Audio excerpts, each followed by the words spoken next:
Shalom, Boker Tov, bom dia meus amigos, vocês que nos acompanham no canal, que vocês nos dão essa assistência em cooperar conosco, em espalhar o amor pela Torá, fazer conhecida de verdade o significado da Torá, o senso de sagrado da Torá e também todas as escrituras sagradas, de uma maneira que nós nos aprofundamos, estudamos não só os textos na linguagem portuguesa, mas também o texto em hebraico, em aramaico, muitas das vezes, até mesmo em grego, para que a palavra de Deus seja conhecida de fato. E é com alegria que a gente dá continuidade, né, aos vídeos, e cada semana eu me sinto sempre empolgado, sempre estimulado em fazer isso para a honra de Adonai, para a alegria minha, né, e também motivado, estimulado pelos comentários, pelas mensagens que me chegam no canal, e eu faço questão de responder cada uma delas, né? E eu fico muito feliz mesmo por vocês estarem participando. E nós vamos dar continuidade, nós estamos naquela série de vídeos, né? Por que a Torá veio ao mundo? E hoje nós vamos falar sobre Israel. Por que Israel foi criado por Deus? Por que Israel se tornou a nação de Deus? E qual o objetivo, qual o propósito, qual a missão de Israel em si, em relação à Torá, em relação ao mundo, em relação ao objetivo do mundo, da criação da terra, né, de todos os seres viventes. Então é muito importante que nós tenhamos em mente tudo isso para que a gente possa entender o quão sagrada é a Torá, o quão importante ela é, e de uma vez por todas sabemos que não tem como ela ter sido anulada ou sido transformada em algo que ficou num tal Velho Testamento. Não existe Velho Testamento, não existe Novo Testamento. Isso é mentira da teologia cristã. O que existe é a aliança de Deus e a aliança eterna. Agora nós precisamos entender que essa aliança ela passa por duas fases, uma fase lá no Sinai e uma fase na planície Moab. Quando é anunciado essa aliança que vai ser chamada lá de Brit Hadashah, certo? O que é a Brit Hadashah? A Brit Hadashah é a aliança renovada em hebraico. E ela, tanto é que se pegar a tradução em grego, que o cristianismo gosta tanto, a própria tradução vai mostrar que é uma aliança renovada, não é uma aliança nova, como se Jesus estivesse inventado uma aliança nova, como se Paulo fosse o pregador de uma aliança nova, e os apóstolos também. Isso não é verdade. A teologia cristã ela foca muito em alguns versículos de Paulo para confundir o cristão, mas ela ignora as outras cartas, os outros apóstolos, e mesmo a maior parte dos textos escritos pelo próprio Paulo. Então, eu quero fazer você entender, primeiramente, não existe Novo Testamento sem Torá. E nunca haverá redenção, salvação sem Torá. E Yeshua, Jesus, que para nós, para o nosso ver, no nosso olhar, é o Messias, ele não teria isso. E mesmo que, vamos dizer que outros irmãos nossos judeus aguardam outro Messias, mas eu vou falar da figura do Messias, tá? O Messias, ele é o ensinador da Torá, é ele que vai trazer a Torá de uma maneira mais plena, mais planificada, tanto é que ele diz lá em Mateus 5, né? Cuidem-se, eu não vim anular a Torá, eu vim fazê-la preenchida, completa, tá? Fazer ela ser conhecida na plenitude. Que na teologia cristã diz que ele veio cumprir toda ela e que eu não preciso mais cumprir. Isso é mentira, é heresia, é um erro absurdo. Esse ensino é herético, é diabólico, é demoníaco. Yeshua não veio cumprir a Torá por mim. Ele veio cumprir a Torá porque ele também tinha que cumprir a Torá. Mas nós também temos o dever de cumprir a Torá. Mas, dando continuidade então ao vídeo, por que a Torá veio ao mundo? Eu preciso entender isso. Quando eu conseguir que você perceba o significado disso, né? Por que a Torá veio ao mundo? Ela não é um livro de leis, como muita gente imagina. Ela é a própria luz vinda ao mundo, para iluminar o mundo, para a retificação das almas, para que as almas possam se conectar com Deus. Mas eu preciso entender isso de uma maneira muito clara. Quando eu vejo o texto de Bereshit 1, diz assim, Bereshit bara Elohim, né, o princípio que é o Deus. Aí ele fala, et shamayim ve et haaretz, os céus e a terra. Então, repare que ele já começa a dar um destaque, e a terra. Se todos os céus, né, que é os universos criados por Deus, obviamente a terra está incluída nele, por que Bereshit começa destacando a terra especificamente? Aí eu já começo a ter um entendimento mais profundo do porquê a terra recebe esse destaque. Um outro detalhe, quando eu vejo também Bereshit bara Elohim, no princípio que é o Deus, os céus e a terra, se eu pegar a palavra Bereshit, eu posso traduzi-lo de outras duas maneiras. Posso traduzi-lo assim, ó, Bereshit, princípio, né? No princípio eu posso ler também em 6, ou por 6, como se fosse por 6 dias foram criados os céus e a terra. Eu também posso ler a ideia de que para o princípio, e aí eu vou destacar nesse duplo sentido também, né, de que em 6 dias foram criados os céus e a terra, mas também a questão de para o princípio. Eu preciso entender o que é o princípio. São coisas que eu vou destacar aqui no vídeo para a gente poder mergulhar mais. Mas mais ainda, é interessante, quando a gente vê a sequência dos versículos de Bereshit, diz assim, e a terra era sem forma e vazia.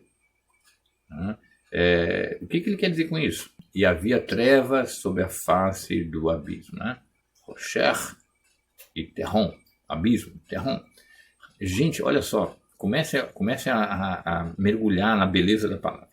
Se ele está dizendo o seguinte, o versículo 2, e havia trevas, a terra era sem forma e vazia, está definindo como é que é a terra não tinha ainda a formação total, ela não estava formada plenamente, e ela era vazia, ou seja, ainda sem ter população nela, né? Sem ser hospedada, certo? E mais, diz assim, e havia trevas sobre a face do abismo. Que abismo? Seria uma pergunta, assim, que abismo? E que trevas são essas? Ali a palavra trevas é rocher, que é trevas palpáveis, ou seja, alguma coisa criada. Alguma coisa criada, certo? E quando ele destaca que havia essas trevas criadas sobre a face do abismo, eu preciso também entender esse posicionamento. Por que ela está sobre o abismo, sobre a face do abismo, sobre o terron? Se vocês lembrarem do texto lá de Lucas, quando Yeshua chega em Gadara, nos Gerazenos, ele vem um endemoniado para ele, né? E os demônios que estão naquele endemoniado dizem, viestes antes do tempo para nos atormentar, não nos lances no abismo. Terron? Certo? Então esse abismo, ele tem que ser visto de uma maneira muito mais ampla do que simplesmente a palavra abismo, como se fosse um desfiladeiro, um canyon, um penhasco, um buraco em si. Eu preciso entender que esse terron é algo que a Torá já está me identificando como algo espiritual. Mas mais ainda, aí diz o Espírito de Deus, né? O Ruach HaElohim, o poder de Deus, né? O que emana de Deus estava sobre as águas, se movia sobre as águas. Então, repare, eu tenho aqui 2 momentos. Havia trevas sobre a face do abismo, depois eu tenho, já na metade do versículo já diz, na segunda metade, mas o Espírito, né, o Ruach HaElohim, ele se movimentava, ele estava em ação sobre as águas. Que águas? A gente vai ver, se você pensar em mares, os mares só vão ser criados posteriormente, mas aqui eu tenho, se você ler todo o texto de Bereshit 1, você vai ver que as águas são águas universais, ou seja, águas lá em cima no universo e depois águas aqui embaixo na Terra. E mesmo entre as águas lá de cima e as águas aqui de baixo na Terra, ainda podemos dizer que temos águas na volta da Terra, né? Numa volta mais proximal da Terra. Mas não é bem ainda o que eu quero chegar. Eu só estou mostrando para vocês a beleza da palavra, como ela vai destacando coisas que, ao olhar do leigo, vai passar despercebido ali. Não vai ter essa visão. Mas repare, quando ele chega no outro versículo, ele vai dizer assim, vai o Elohim, Yehi Or, vai Yehi Or. e disse Deus, haja luz e houve luz. E é interessante, porque olha só, você está vendo uma sequência, né? No princípio criou Deus os céus e a terra, aí diz assim, a terra, no princípio a terra era sem forma e vazia, e o Espírito de Deus se movimentava sobre a face das águas, e aí disse Deus, haja luz e houve luz. O que nós temos aqui, gente? Essa sequência, a gente precisa entender essa sequência, tá? Para que você possa perceber mais adiante a beleza da Torá e a própria beleza do Messias, tá? Para que você possa ter uma compreensão elevada disso. Então, quando ele diz, né, Vaiomer Elohim, disse Deus, Yehi Or, haja luz, e vai Yehi Or, e houve luz.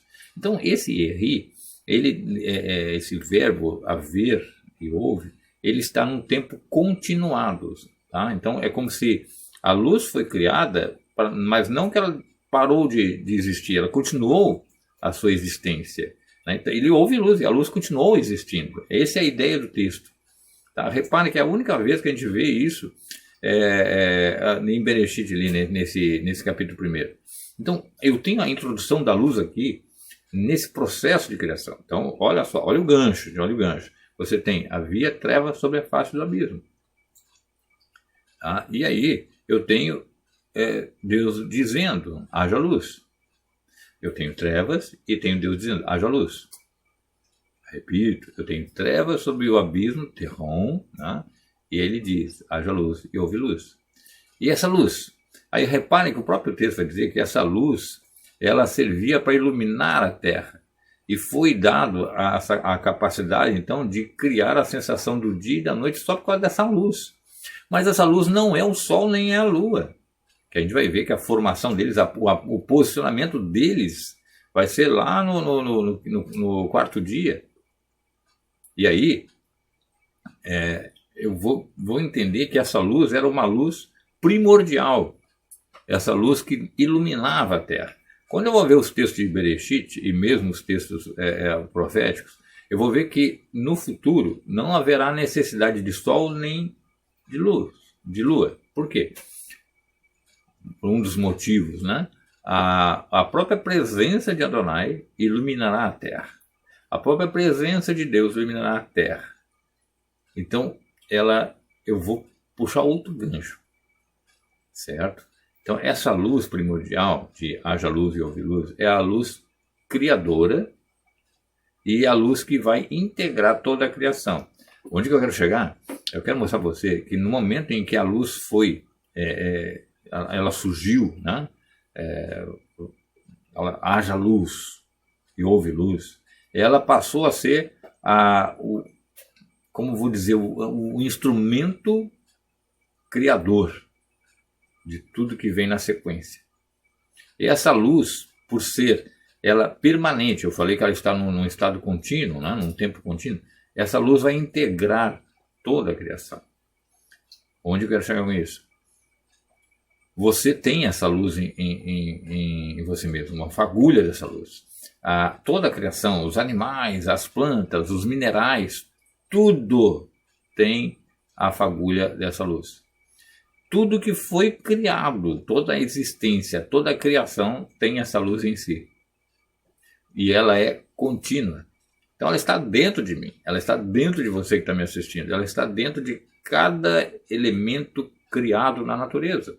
A pedra lá, a rocha, o basalto, o calcário, o sal, a própria água, o solo, as plantas, todos os animais e toda a raça humana, todos os seres humanos. Porque ela é o elemento chave da criação. Reparem, que quando eu vou olhar os textos da Brit Hadashah, uma das identidades do Messias e do Yeshua diz o seguinte, eu sou a luz do mundo. Né? Então ele está dizendo que ele é a luz de Olam, mundo. Lembra que eu falei sobre Olam? E Olam é universo, mundo, certo? Ao mesmo tempo que eu posso olhar a ideia de Olam puxando para a ideia de eternidade. Eu sou a luz eterna. E também eu sou a luz dos universos. E também eu posso olhar, trocando vogais, eu posso dizer, eu sou a luz Elam, a luz oculta. Então, reparem que tudo está interligado. Então, quando eu tenho esse processo criativo, e eu tenho agora, então, a luz fazendo parte de toda a criação, e eu vou ter o surgimento do ser humano no sexto dia. Por quê? Por que no sexto dia? Se ele é o ser mais importante, por que não foi criado no dia 1, no dia 2, no segundo dia? Porque toda a Terra tinha que ser criada primeiro para o ser humano. O ser humano, ele é a chave da criação. Ele é a chave da criação. E é aí que eu quero que você vai mergulhar mais ainda para entender. Quando eu vejo na descrição de Gênesis 1 e Gênesis 2, eu percebo nitidamente que existem dois Adãs. Um Adão que é extremamente identificado com Elohim. Quando ele diz, façamos o homem a nossa imagem e semelhança. Ele está criando a ideia da imagem e semelhança espiritual, divina. Quando eu tenho Adão, o Adão original ali, que é o Adão da Havá, Adão e Eva, ele é formado do pó da terra, é soprado sobre ele o fôlego divino, e aí ele se torna alma vivente. Então eu tenho dois Adãs. É nítido isso. Tá? Eu tenho um Adão ali, o primeiro Adão, ele é bará, criado do nada. E eu tenho o segundo Adão formado a partir de algo. Certo? Então eu começo a entender uma sequência nessa criação. Eu vou ler o que o Paulo diz lá em Colossenses. Ele diz que Yeshua, o Messias, né, ele é o criador, sustentador da vida. Nada que foi criado se criou sem ele, e tudo foi criado por meio dele. Repare, por meio dele, ou seja, através dele foi criado. E aí ele diz, lá Yeshua diz, eu sou a luz do mundo. Veja o texto de Bereshit, haja luz e houve luz. Tá? Veja o texto de Bereshit, o Adão primordial, né, que era a imagem e semelhança do divino, ou seja, se confunde com a divindade. E tem o processo, por que é Elohim não Adonai? Porque não é assim, disse Adonai façamos Adão a nossa imagem. Por que disse Elohim? Porque Elohim contém os atributos criativos, criadores, né? E aí o próprio Adão primordial, ele vai ser criador. Eu vou olhar lá depois, que na sequência da criação, ele se torna o rei da terra, porque é ele que tem que dominar sobre a criação. Isso em Gênesis 2, vocês vão vendo isso aí. Depois vocês vão entender mais ainda a ideia de Adão e Havá, mas outro vídeo, tá? Eu estou tentando traçar uma linha do tempo para a gente chegar em Israel. Bom, aí nós tivemos a humanidade se desenvolvendo e se desviou. Né? Se desviou totalmente do seu objetivo de temer e amar a Deus. E aí ela vai entrar num processo em declínio. Vai chegar em Gênesis 6, a Adonai envia o Mabu, o dilúvio. Aí por que Deus não destruiu a terra com fogo? Porque foi entre aspas, uma destruição com água. É porque a água, vocês vão ver dentro da Torá, a água tem o processo de purificação. Então é um mikveh, Adonai fez a terra mergulhar na água, com toda a sua criação, para que ela fosse purificada. Ela estava impura aos olhos de Adonai. Então agora ela vai ser purificada, ou seja, ela vai mergulhar na água e vai surgir das águas uma nova terra. Por isso que ele diz, nunca mais vou fazer isso. Eis aqui a minha aliança nos céus do arco. Nunca mais vai haver esse processo de purificação agora.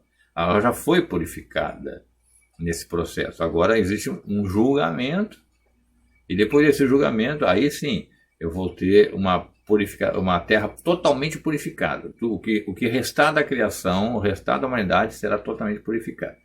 Mas aí eu preciso entender mais ainda. O que me conduz a esse processo todo de purificação, de tornar a raça humana apta para conviver com Deus. Então, essa luz, de haja luz e houve luz, ela está onde? Você poderia me perguntar. Ela foi ocultada, por isso que o mundo é Olam em hebraico, também relacionado com a palavra Elam, oculto. Reparem que o Messias, quando ele cumpre a sua primeira etapa, a sua primeira vinda, como que ele sai de cena, vamos dizer assim. Ele vai subindo, os discípulos estão olhando ele subindo, e aí diz ali o texto que as nuvens o encobrem, e eles não mais o viram. Então ele está oculto. Então repare, eu sou a luz do mundo, diz ele, e agora ele está oculto de novo. Ele diz, eu voltarei. E por que esse tempo está passando? Esses 2000 anos estão passando, e ele ainda não voltou. Se ele é a luz do mundo, a luz do universo, a luz oculta, onde ele está, o que está acontecendo, o que ele está fazendo, e o que nós estamos fazendo. Eu preciso voltar no tempo de novo para poder ter um entendimento disso. Quando Deus cria o mundo, ele usa um arquétipo, um rei arquétipo, que é a figura do Messias, que é o mediador, que é aquele que, por meio dele, foi tudo criado. Essa figura do rei arquétipo, eu ainda falei que ele vai reinar sobre a criação, ele vai construir um palácio nesse plano terreno, no mundo aqui. E aí eu quero que você entenda também o seguinte: o Deus criador de tudo, Adonai, o tetragrama, ele não pode ser contido na criação, porque ele é o Ein Sof, o infinito, aquele que não tem fim. Não tem como a plenitude de Deus estar aqui na criação. Seria você querer que o oceano coubesse dentro de uma gota d'água, seria impossível. Então ele cria um arquétipo, um rei arquétipo, ou seja, um padrão de criação, e através desse padrão de criação que vai criar todas as coisas, vai reinar, ele vai resplandecer a presença divina. Então, quando eu olhar para esse arquétipo, quando eu olhar para essa luz na Terra, eu vou ter uma visão de Deus, como seria Deus, não no sentido, entenda que isso é uma palavra, gente, é figurado, não no sentido aos olhos humanos. Eu não vou ver uma forma, eu não vou ver um corpo, eu não vou poder desenhar como é Deus. Mas eu vou ter uma visão espiritual de Deus. É isso que o texto quer dizer. Então essa luz que veio ao mundo, que dá o início a toda a criação, que cria tudo, e ela faz parte da luz das nossas vidas, de toda a criação, ela me leva a pensar que existe um plano espiritual e um plano terreno. Ou seja, eu tenho uma luz espiritual que eu não enxergo, mas eu tenho algo físico que eu enxergo, que é a Terra. Mas eu também sei que cada elemento da criação contém uma fagulha dessa luz. Então eu tenho uma parte espiritual e uma parte terrena coexistindo, existindo simultaneamente. Mas por quê? Por que não existe por que tudo não é espiritual? Porque a gente sabe que físico tudo é passageiro, tudo é temporário. Mas por que tudo não é espiritual? Seria uma boa pergunta para nós fazermos. E aí nós vamos começar a perceber que existe um objetivo na criação. Então, quando um homem constrói um prédio, uma casa, um edifício, ele tem ali um objetivo para essa casa, para esse prédio.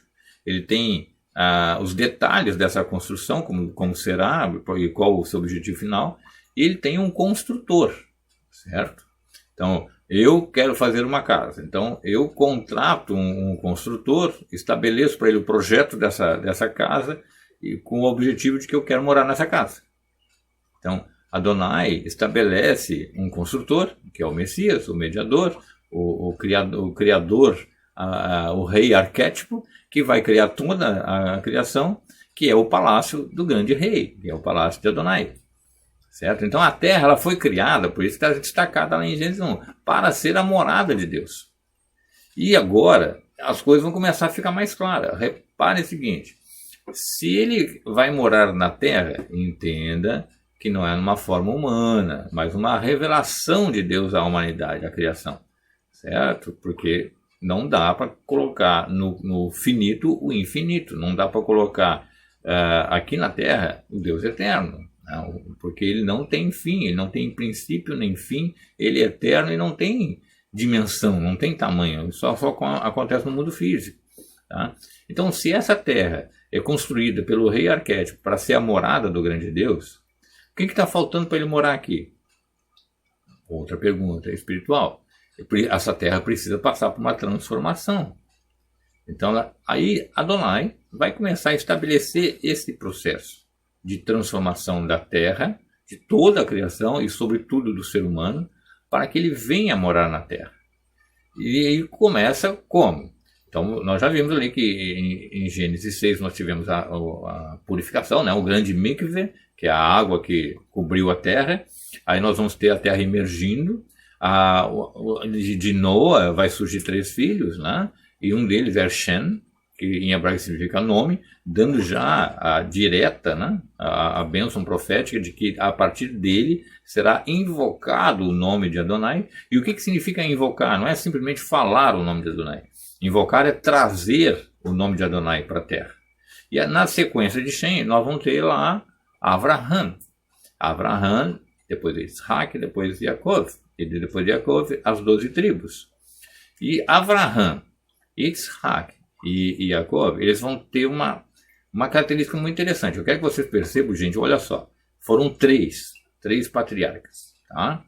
Depois nós vamos ter Yosef, o José, elevado a quase um nível de patriarca. Mas então poderia ali ter 3 para 4, mas 3 grandes patriarcas, certo? Avraham, Isaac e Yaakov. Vamos olhar como que surgiu todos eles. Avraham, ele morava em Ur, dos caldeus, lá pertinho do rio Eufrates. E ele era um monoteísta, ele era o único que cria e defendia e proclamava a existência de um Deus único. Um único Deus. Lá o povo todo era politeísta, havia se perdido, mas ele era o único que se mantinha firme na ideia de um único Deus. Então, aí Adonai diz para ele, sai daí, sai da tua terra, sai da tua parentela, sai de todos aí, sai por ti mesmo, né? Lech lecha, em hebraico, sai por ti mesmo e vai para o lugar que eu te mostrarei. Então eu tenho primeiro uma chamada especial para Avraham e uma promessa para ele, uma terra que eu vou te mostrar. E essa terra, ela também pode estar relacionada a Bereshit 1, no princípio que é o Deus dos céus e a terra. Tá? Então, é interessante, porque a terra de Israel também é chamada de Eretz Israel. Então, eu estou vendo que quando ele chama Avraham, ele está iniciando um ponto nessa criação para trazer a luz ao mundo de novo. E Avraham é um homem de grande temor a Adonai. Ele se mantém firme diante de uma população que era politeísta, ele se mantém firme. Não, só existe um único Deus. Não existe trindade, não. Tá? E não existe politeísmo, não. Só existe um único Deus, Adonai. E quando ele sai, ele vai iniciar uma caminhada. Tá? Eu não vou me deter nessa caminhada, tá? Mas ele vai iniciar uma caminhada que vai mostrar profeticamente também o que vai acontecer lá na frente com Israel. Toda a caminhada de Avraham, de Isaac e Yaakov mostra o que vai acontecer com Israel. Eles são símbolos, eles são arquétipos de Israel. Tá? E aí, Avraham, ele é conhecido pela sua bondade, pela sua Hesed, enquanto Isaac, que é o quase sacrifício, né? Então, o sacrifício é o ponto máximo, eu chamo de Gevurah, né? De poder, do julgamento. Então, Isaac está simbolizando essa Gevurah, o poder, o julgamento. Né? E aí eu tenho Yaakov. Yaakov, a gente vai olhar, ele tem uma personalidade toda amorosa, toda compreensiva, toda envolvente com o ser humano, com a família, com a preocupação com os filhos. Então ele é a Tiferet, ele é a beleza da criação. Então eu tenho aqui a Hesed, a Gevurah e a Tiferet. A graça, né? A bondade, o poder de julgar e a beleza da criação. E através desses 3, uma sequência vem vindo, vai se formar 12 tribos. Os 12 filhos de Jacob. E aí tem até sentido nos 12 também. Tá? Que a gente vai explorar isso para você também compreender. Então eu tenho de 3, viram 12. Eu tenho as mulheres desses grandes patriarcas, que são Sará, Rivicá, Leá e Rahel. 4 mulheres. 3 vezes 4, 12. Tá? E eu tenho essas mulheres, elas são essenciais também na criação do povo de Israel. e em algo espiritual que está se elevando. E essas mulheres, elas têm um relacionamento com seus esposos de confirmação. Elas confirmam seus esposos, seus maridos. Elas estão junto com seus maridos, porque deve é. Elas se anulam, eles se anulam e elas se anulam para que algo maior acontecesse. Então imagine que Abraão morava lá numa cidade super economicamente boa, extremamente um progresso adiantado, uma grande cidade, e aí a dona diz, sai daí.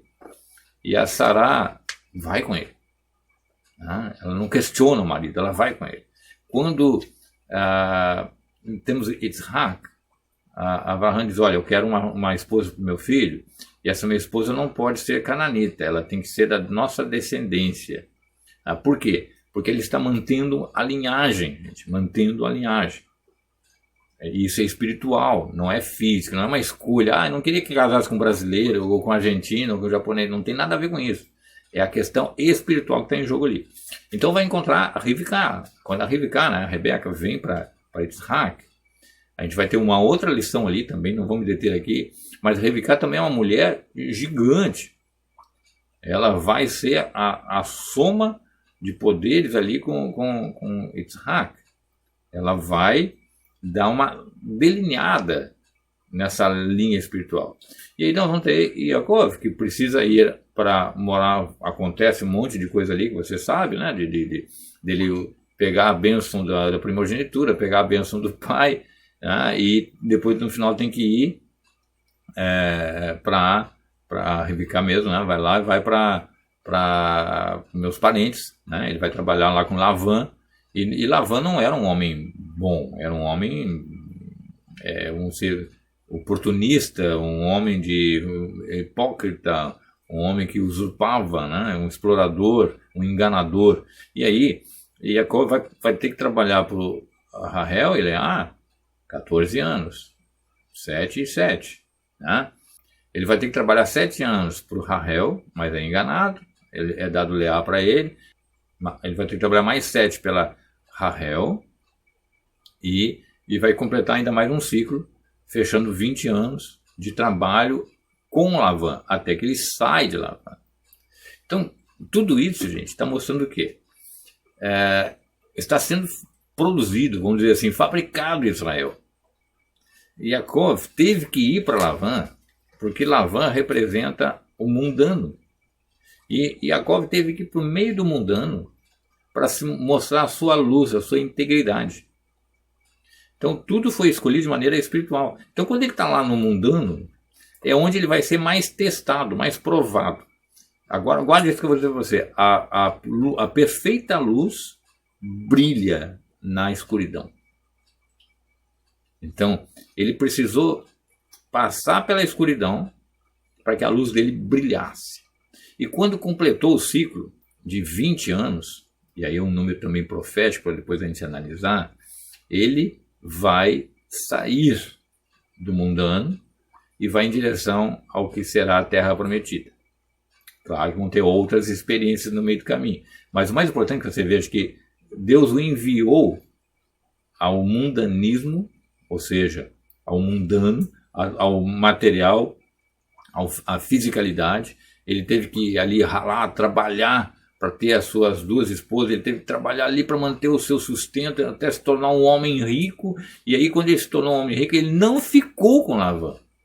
Ele não ficou naquele mundo, porque havia uma chamada espiritual para ele sair dali e voltar à terra dos seus ancestrais, à terra prometida. Isso mostra o quê? Um exílio. Ele estava exilado, trabalhando por sua vida, mas mais do que isso, ele estava conquistando as alturas celestiais. Ele estava ali se mantendo íntegro a Deus. Ele não cedeu nem um pé. Ele fez valer a sua primogenitura, ele fez valer ter captado a bênção do pai. Rivká sabia disso, que isso tinha que ser assim, por isso que ela influenciou, ela mudou o percurso da história, porque ela sabia que tinha que ser assim. Ele era o chamado de Deus. Ele é uma pré-figura de um Messias. Mas ele vai em direção a Lavan, que representa o mundo, e ele vai ter que vencer esse mundo, ele vai ter que brilhar nesse mundo, ele vai ter que mostrar sua integridade nesse mundo, para depois então retornar à Terra Prometida. Aí ele vai passar por etapas, 7, 7, 14, mais 6, 20. Esses 20 anos representam um período espiritual para Israel de hoje. Israel está num período de 20 anos. Só que esses 20 anos não entendo ele como 20. Entendo ele como uma parábola, um número que significa muito mais, um número muito maior ainda. Tá? Só que há um exílio, né? Então Jacó foi para Lavan, o exílio, não ficou com Lavan, saiu, e ele saiu de que maneira? Honrado, espiritualmente elevado, enriquecido pelo seu trabalho, pela sua integridade, pela sua honestidade e pela sua permanência de fidelidade. Notem nos textos de Jacó que ele sempre diz, né? O temor de meu pai Isaac, o Deus de Abraão. E aí até o ponto que ele vai combinar de ter esse encontro com Deus, ele diz, o Deus de Jacó. Ou seja, a elevação espiritual desse homem, ela é gradativa, mas exponencial, é agigantada. Então eu tenho ali, eu posso dizer, em termos cabalísticos, né? Você sabe que existem 4 mundos a nível cabalístico, né? O mundo de Atzilut, que é o mundo da emanação, onde as coisas começam a partir do ponto da onde começa, então, a surgir todas as outras coisas que virão abaixo. Então, Abraham, Isaac e Jacob, eles são representantes do mundo de Atzilut, da emanação. Então, a partir dali vai começar a emanar. Emanar o que, gente? Emanar a luz criadora. Por isso que eu falei lá de Gênesis, né? Haja luz e houve luz. Então, a luz veio do mundo da emanação, para que começasse todo o processo criativo. E agora eu tenho ali Abraham, Isaac e Jacob como símbolos, como protótipos desse mundo de Atzilut, o processo criativo. Não é à toa que Abraham deixou de ser Abrão, né, em português, passou a ser Abraão, mas na verdade é Abrão e Abraham, porque foi introduzido nele a letra Re porque foi introduzido nele a letra Re do nome Yud, Re, Vav, Re, do tetagrama. E Sarai perdeu o Yud, finalzinho, né, que é o I, e ganhou também o Re. Né, ela passou a ser Sará. Reparem que os dois, Abraham e Sará, receberam partícula do nome divino. O que significa isso? Eles se tornaram divinos naquele momento ali. A divinização deles, não que eles se tornaram deuses, tá, gente? Mas a ideia de que eles foram elevados a uma condição espiritual tão grande que neles havia a essência da divindade ali trabalhando para o processo criativo. Então eles vão gerar Yitzhak, né, que significa rirá, ou seja, no futuro Israel rirá por causa da sua alegria em Adonai.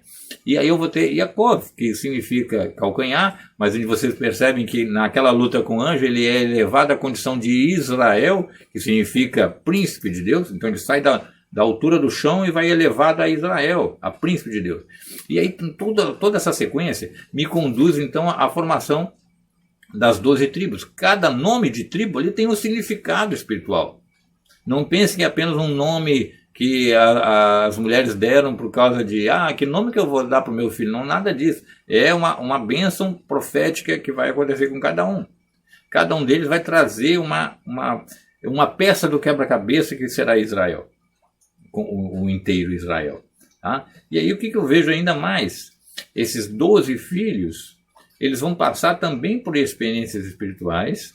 E há exemplo de que o Abraham foi para o Egito, saiu do Egito. Isaac também teve o seu encontro com Avimeleque, em terras estranhas. Depois eu vou ter Yaakov junto com Lavan, em terra estranha.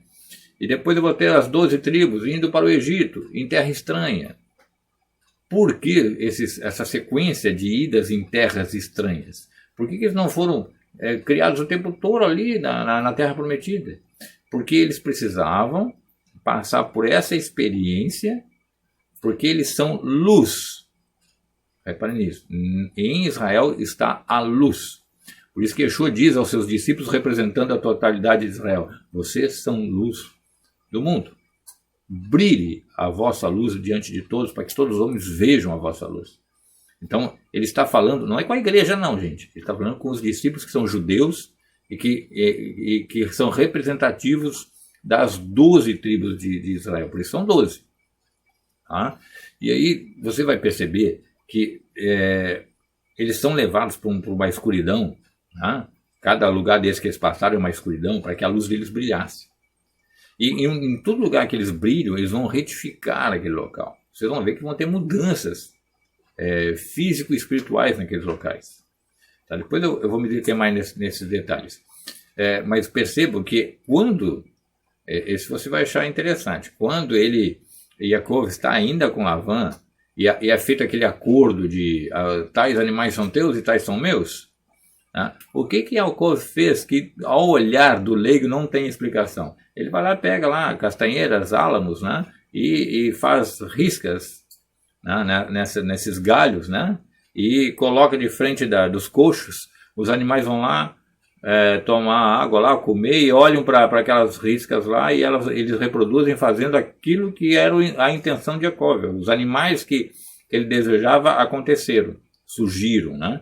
Aí você pergunta, mas o que tem a ver riscar galhos de álamos e castanheiras, e como é que isso tem sentido? Não tem sentido, né? Você não vai encontrar sentido lógico nisso. Por quê? Porque ali nós temos uma realidade espiritual. Aquelas riscas, e quando você olha ali, eles vão fitar, os animais vão fitar, vão olhar para elas. A palavra fitar vem de tzitzit, e riscas também são linhas, né? São tzitzit. Reparem que Adonai ordena na Torá que nós façamos tzitzit, para colocarmos em nossas roupas. O próprio Yeshua, o Messias, ele está andando nas ruas e uma mulher hemorrágica agarra nos seus tzitzit, e ela é curada. A roupa do judeu é tzitzit, com tzitzit. A gente vê lá em Zacarias 8 que 10 gentios agarrarão nos tzitzit de um judeu e dirão, nós iremos com você, porque só você tem o Deus verdadeiro. Né? E aí você vai começar a entender que o que Yaakov fez naqueles galhos foram tzitzit, riscas, linhas. E os animais, eles fitavam aqueles galhos e reproduziam de acordo com a vontade, com o desejo lá de Yaakov. Porque o que ele fez ali, gente? Ele retificou momentaneamente aqueles galhos. Ele tornou aqueles galhos luz. Como se ele tivesse apertado o botão play daquela luz que eu falei, da criação. A luz está ali dentro da criação, né? Que eu falei, está em toda a criação, nas pedras, nos animais, estava ali. Só que o que ele fez? Ele fez com que aquela luz fosse ativada, viesse à tona. E aquela luz modificou a criação que estava diante dela. E é claro que você vai olhar do ponto de vista material, o rebanho se tornou enorme, o homem enriqueceu, se tornou rico e teve que sair. É a história de Israel. Israel vai enriquecer à custa do mundo, tá? Mas através do seu trabalho espiritual. Ele vai fazer tzitzit, o mundo olhar para ele. E o mundo vai retornar em riquezas para Israel. Por quê? E riqueza de todas as formas, tá, gente? Não estou falando só de dinheiro, não, tá? Por quê? Porque Israel vai fazer com que o mundo brilhe, a sua luz seja ativada. E Israel tem esse papel. Então você vai ver que nessa sequência maravilhosa que eu estou contando, Israel vai se tornar o riscador, né? Vai fazer riscas no mundo todo para que o mundo comece a produzir algo em função da luz emanente, que está emanando ali daqueles galhos, daquelas pessoas, né? Então Israel, ele é vital no mundo. Ele é aquele que vai trazer a luz à criação. Ele que vai retificar a criação. É ele que vai fazer a criação agir de acordo com a luz. E ele está sendo trabalhado nesse sentido. Quando ele sai então de Labã, ele já sai e diz, o Deus de meus pais me disse para eu sair daqui e voltar à terra dos meus pais. E as mulheres deles, vamos, faça tudo o que está ordenado a ti, está no teu coração. E elas vão acompanhar ele como perfeitas esposas de homens de Deus, né? E elas vão sair. É quando ele vai ter ali depois o sonho da escada, ele vai ter o encontro com o anjo, né? Que vai mudar o nome dele para Israel, ou seja, vai elevá-lo à condição de príncipe de Deus.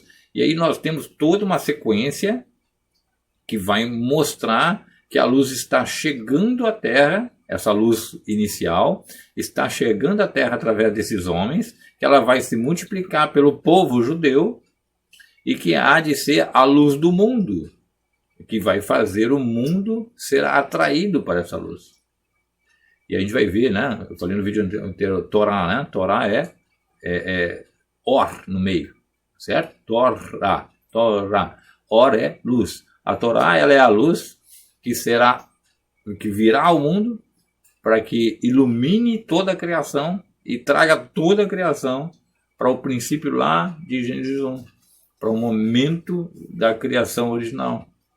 Ou seja, o mundo há de ser igual à criação. E esse é papel de Israel. Por isso que foi selecionado ali Abraham, Isaac, Jacob, as 12 tribos. Depois você vai entender por que são 12 e por que são tribos. A palavra tribos em português ela não te dá muito a ideia do que está por trás dessa palavra, mas eu vou trazer isso no próximo vídeo para você entender. Eu vou me deter mais agora nas 12 tribos, para você ver a sequência que vai parar lá no Monte Sinai, por que tinha que ir lá no Monte Sinai, por que a Torá desceu no Monte Sinai, por que a Torá veio ao mundo, né? Que é o objetivo dessa sequência de vídeo para você entender. Mas veja que tudo é espiritual. Tudo é espiritual. E a luz veio ao mundo, ela veio chegando ao mundo através de Abraham, de Isaac, de Jacob, as 12 tribos, e vai culminar no Messias, que é a luz maior. Tá? Espero que você tenha gostado até aqui. Eu vou parar aqui porque senão eu ficaria horas falando sobre a sequência, mas é muita coisa para a gente falar, muita coisa. Eu espero que você goste do assunto, se empolgue, se interesse, porque isso é o desencadear da Torá no mundo, e essa é a beleza da Torá, esse é o senso de sagrado da Torá necessária para que a luz venha ao mundo. E se você gostou, curta. Se você quiser mandar mensagem, mande mensagem, por favor. Eu amo responder suas mensagens. Se você não é inscrito no canal, se inscreva para a gente ter acesso também aos próximos vídeos e nos ajudar a espalhar os vídeos para outras pessoas, porque a Torá precisa ser espalhada pelo mundo, porque a Torá está chamando o seu povo para a presença de Adonai. Um beijo no coração.